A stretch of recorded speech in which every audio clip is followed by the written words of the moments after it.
Hi there, I care and you matter. I'm Shannon, and welcome to Writer Wednesday, where I share a little bit more about my writer journey.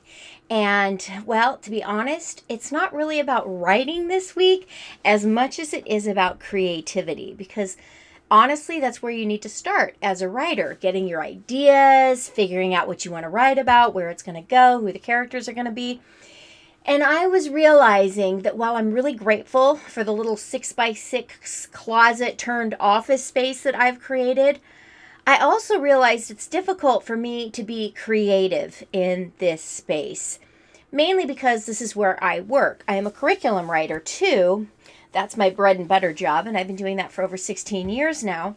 But now that I want to start writing adult fiction, I'm finding that I need to be in a different creative space and also a different space.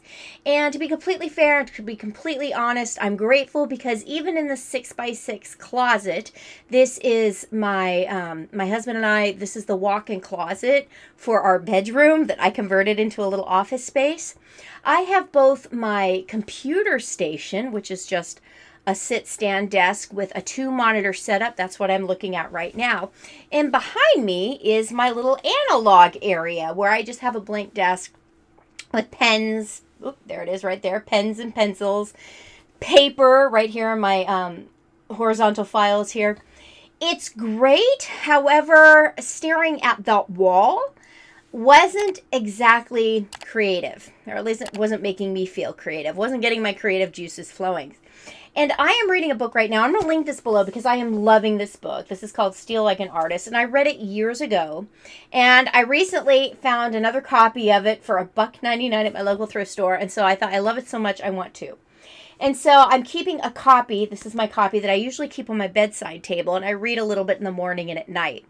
And it's ironic because just recently, Austin Kleon, that's the author, again, link to this book below. I highly recommend it. Very easy read, very inspirational, good for any kind of creative person.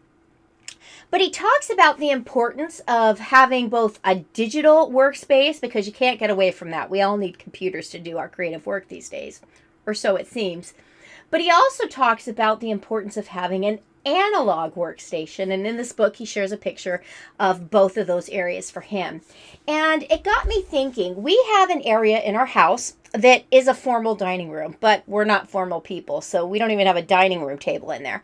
And I had taken a small corner of that and created what I called Cafe Corner, because I really wanted the look and feel of being able to go to a cafe, but in my own home and not having to pay money for it or the gas to get there. And so I'm going to throw a picture up on the screen so you can see what I mean. But that was taking up just a small corner of the space. And I thought, goodness gracious, what a waste. What an opportunity. So I had set aside about $200, and that might not sound like a lot, but to me it was, especially because my husband's unemployed, and so I had to scrimp and save that money up. And I decided that I was going to use that money to create what I call our analog area, but we've nicknamed it the incubator, or the incubator space. And all it is, and I'm going to show some pictures up on screen while I'm talking about this, it's a nice, empty, open table that's just inviting someone to come sit down and work.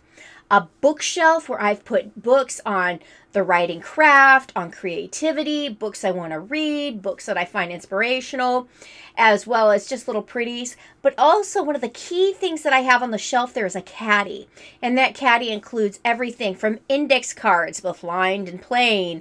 It has Post-it notes, notepads, highlighters, pencils, pens, you name it. So while I might be going over to that little table, that little incubator space, and with my own little writing tote, my husband can sit there and be creative.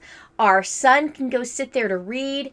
And you can see this incubator, this analog area from our living room. We have a sunken living room that's directly adjacent to that.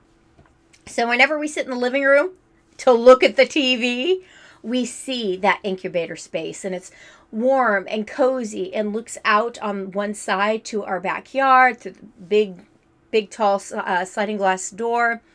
And all it took me, I bought a table for $100, a wooden table that's exactly 30 inches by 48 inches, because we went to our favorite restaurant the other day, and I loved the size of the table. And I measured it. I had a tape measure, a little fabric tape measure in my pocket, and I pulled it out at the table at the restaurant, and my husband is like, "What are you doing?" But I wanted to duplicate that feeling in our home again, so we wouldn't have to actually leave the home or spend any money in order to have that warm, inviting, different kind of area to actually sit and work. And if you're a creative, if you are a writer, whether you are published or just aspiring as I am, I cannot recommend this highly enough, simply because our brains do better when we allow ourselves to single task. And there's no better way to single task than to step away from the computer, step away from the phone, where there's no dings or notifications or emails coming in or social media to tempt us. It's just a place for your mind to play and to begin to think differently. And I'm a firm believer that creativity can be cultivated and fostered and facilitated by setting ourselves up for good creative habits. And that means setting aside a place that is for that creative thought, that creative time, that creative play. And so I just love our new incubator space. And while I haven't been able to use it yet, I'm excited to do that. Now, what do you do if you want to create some kind of analog area, but you don't have a whole room? You could create a creativity corner. What if you don't even have a corner of a room? You could create a basket where you keep notepads, index cards, different color pens, pencils, different things that you find helpful or useful when you sit down with analog only tools in order to be creative. Specifically, I'm going to be using this space to start thinking about my protagonist, my main character. I'm going to start thinking about the story arc. What are my themes going to be? What is my inciting incident? What do I want to cover in terms of perhaps takeaways or things that I want the reader to be thinking about and chewing on as they read my book? I can't think of that kind of stuff when I'm staring at a computer screen. However, I can do that if I have a space set aside that is always clean, always inviting, and ready and waiting for me to sit down and take advantage of it. And you can do the absolute same thing, whether it's a chair in a corner of a room, whether it's a basket. It can even just be a notebook that you choose to open up at certain times of the day, maybe in your favorite chair. It doesn't have to be complicated in order for it to be effective. But I really agree and wholeheartedly suggest and endorse what Austin Kleon in Steal Like an Artist says. The power of an analog workspace cannot be overstated. Not only do I find it to be much more conducive to creativity, but it's just such a great break for our minds and honestly for my spirit. I work at a computer half the day, Monday through Friday, and even that can sometimes feel like a lot. So now that I have a space, my incubator space, my analog area to go where I know I'm not going to hear my phone going off, because my phone is not going to go in that area, where I am not going to hear my email notifications go off, where Alexa doesn't talk to me. It's going to be a nice little vacation for me mentally, as much as it is an invitation to get creative and to get writing. So that's where I'm going to leave it today. And I'm going to leave it hopefully with an invitation and an encouragement to you to carve out that kind of analog area for yourself. And if you are a stationery nut, a stationery lover like I am, having an entire area devoted to just using that analog and office supplies and paper and pen stuff, oh my goodness.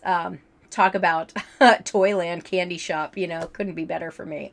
So I'm going to leave this video here, and I hope you've enjoyed seeing some of the pictures I've thrown up, and I hope they inspire you to carve out a different kind or a new creative space for yourself, whatever your creative goals or journey looks like. Thanks so much for watching, and I'll catch you in the next video. Bye-bye.